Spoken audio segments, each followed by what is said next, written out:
সবাই রাজা আমাদের এই রাজার রাজত্বে, নইলে মোদের রাজার সঙ্গে মিলব কি সত্যে। আমরা সবাই রাজা, আমরা যা খুশি তাই করি, তবু তার খুশিতেই চলি। আমরা যা খুশি তাই করি, তবু তার খুশিতেই চলি। আমরা নই বাবা নই দাসের রাজা।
गाथ जाते गाथ बकुल माला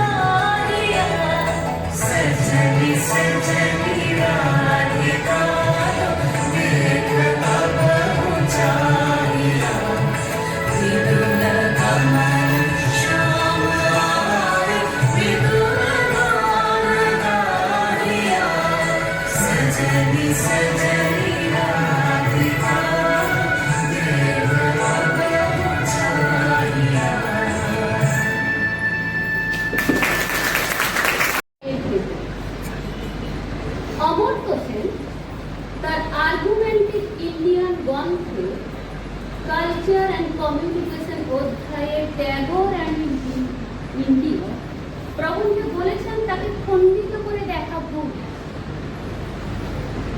উনি এক জায়গায় বলেছেন যে রবীন্দ্রনাথ মরিনী কবি, আমরা ওই হিসাবে প্রকৃতিকে চিনি, মানে ওনার প্রকৃতিকে বিদেশে চেনে, তাই বোধহয় আজকে আমাদের এত অশান্ত পৃথিবী।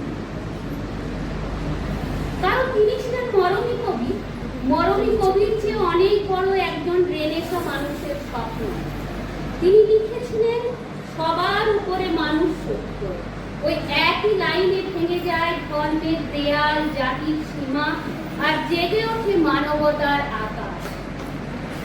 তার গোড়া শুধু উপন্যাস নয়, এ যেন পরিচয়ের গভীর অনুসন্ধান। গোড়া শেষে বুঝেছিল মানুষ ধর্মের চেয়েও বড়। ঘরে বাইরে উপন্যাসে তিনি দেখিয়েছেন অন্ধ জাতীয়তাবাদের ভয়ঙ্কর আগুন, যেখানে প্রেমও কখনো কখনো রাজনীতির কাছে আবদ্ধ।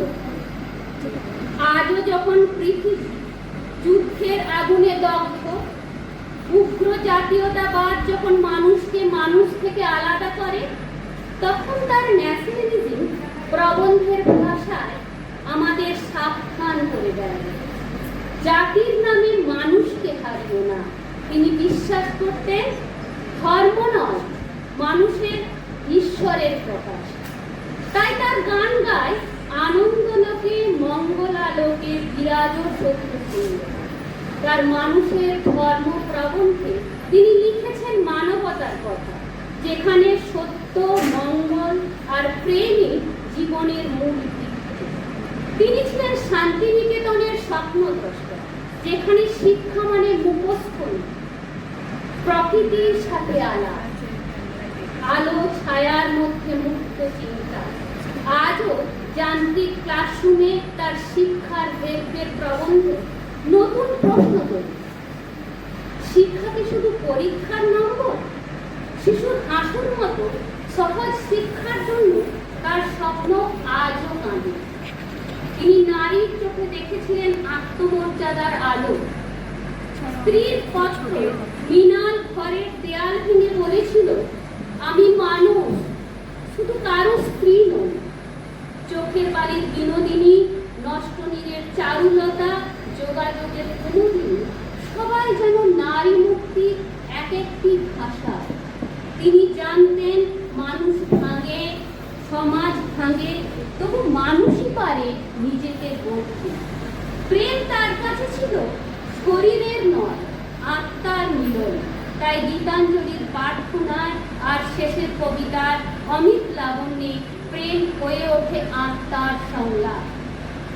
তিনি লিখেছিলেন, তুমি রবে নীরবে হৃদয়ে নয়। আর দুঃখের মাঝেও তিনি শিখিয়েছেন একা দাঁড়াতে। যদি তোর ডাক শুনে কেউ না আসে, তবে একলা চলবে। এই একলা চলা অহংকার নয়, সাহস। অন্ধকারে নিজের আলো জ্বালার শক্তি। তার রক্ত করবি শুধু নাটক নয়, এ যেন শোষণের বিরুদ্ধে মানুষের প্রতিবাদ। নন্দিনী আজও প্রশ্ন তোলে, লোভের কাছে মানুষ কেন বন্ধু? ডাকঘরের আমল আজও মুক্ত আকাশের স্বপ্ন দেখে। আজ তাসের ঘর শেখায় যে সমাজে স্বাধীনতা নেই, যেখানে জীবনও বন্দি। তিনি দেখেছিলেন বাংলার নদী, মাঠ, কৃষকের ঘাম, আর জন্ম নেয় আমার সোনার বাংলা, যে আজও জাতির হৃদয়ের গান। পোস্টমাস্টার, কাবুলিওয়ালা, সমাপ্তি, ছুটি, তার গল্পগুলোই বাংলার মাটি আর মানুষের গন্ধ রেখে আছে। তিনি বলেছিলেন, মানুষের প্রতি বিশ্বাস হারানো পাপ।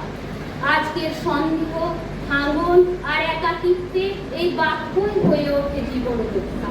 তিনি ছিলেন গোড়ার প্রশ্ন, ঘরে বাইরের দ্বন্দ্ব, চোখের বালির বাস্তবতা, রক্তকরবীর প্রতিবাদ, গীতাঞ্জলির আত্ম অনুসন্ধান, সব মিলিয়ে এক জীবন্ত পুত্র। তিনি কেবল সাহিত্যিক নন, তিনি এক চিন্তার বিপ্লব, অনুভবের ইতিহাস, এক অনন্ত মানবতার নাম। আর 21 শতকে যখন প্রযুক্তি দ্রুত কিন্তু হৃদয়ে ধীরে ধীরে শূন্য, তখন তিনি এসে দাঁড়ান মানুষও ভালোবাসো, তাই তিনি অতীত নন, বর্তমানের নিঃশ্বাস আর ভবিষ্যতের আলো। যতদিন মানুষ প্রশ্ন করবে আমি কে, ততদিন রবীন্দ্রনাথ উত্তর হয়ে থাকবেন। আর সময় থেমে দাঁড়িয়ে বলবে তিনি ছিলেন না শুধু কবি, তিনি ছিলেন মানবতার কবিতা।